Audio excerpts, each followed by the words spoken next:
Vaksin Nusantara yang digadang-gadang menjadi tandingan vaksin luar negeri sudah sampai ke uji klinis tahap 2. Walaupun belum mendapat izin dari BPOM ya, tapi penelitiannya pun terus dilanjutkan. Kita di sini nggak akan bahas tentang vaksin Nusantara, tapi kita akan bahas si pencetus vaksin ini, yaitu Dr. Terawan Agus Putranto. Dokter yang sempat menjadi Menteri Kesehatan ini memang cukup kontroversial. Ia pernah digugat oleh 5 organisasi kesehatan di Indonesia, yaitu IDI, PDGI, MKKI, dan AFDO-KGI, karena dituding membohongi Presiden Jokowi. Dr. Terawan dituding mengusulkan nama-nama untuk menjadi Konsil Kedokteran Indonesia tanpa berkonsultasi kepada 5 organisasi itu. Dr. Terawan merupakan dokter lulusan Universitas Gadjah Mada. Bahkan saat masih berstatus dokter muda, ia sudah masuk tentara. Ia diizinkan oleh kesatuannya untuk tetap kuliah sampai menjadi dokter, tapi tetap harus memenuhi kewajibannya menjadi tentara.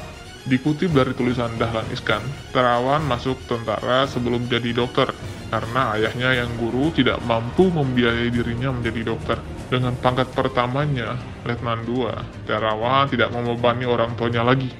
Karena masih pengen mendalami ilmu kedokterannya, Terawan kuliah lagi di UNER, Surabaya. Dia mengambil spesialis radiologi.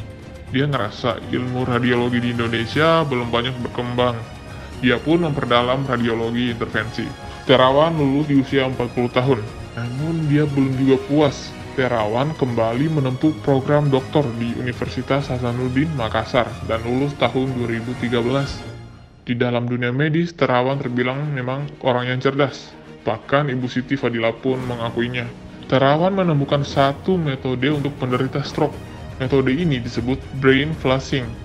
Hal ini dia tuangkan dalam disertasinya yang berjudul Efek Intraarterial Heparin Flushing terhadap Regional Cerebral Blood Flow, Motor Evoked Potentials dan Fungsi Motorik pada pasien dengan stroke iskemik kronis. Metode ini tentu saja membuat pro kontra di kalangan akademisi dan praktisi kedokteran. Namun, Dr. Terawan mampu membuktikannya. Bahkan, metode ini sudah digunakan di Jerman yang dipatenkan Dr. Terawan dengan nama Terawan Theory.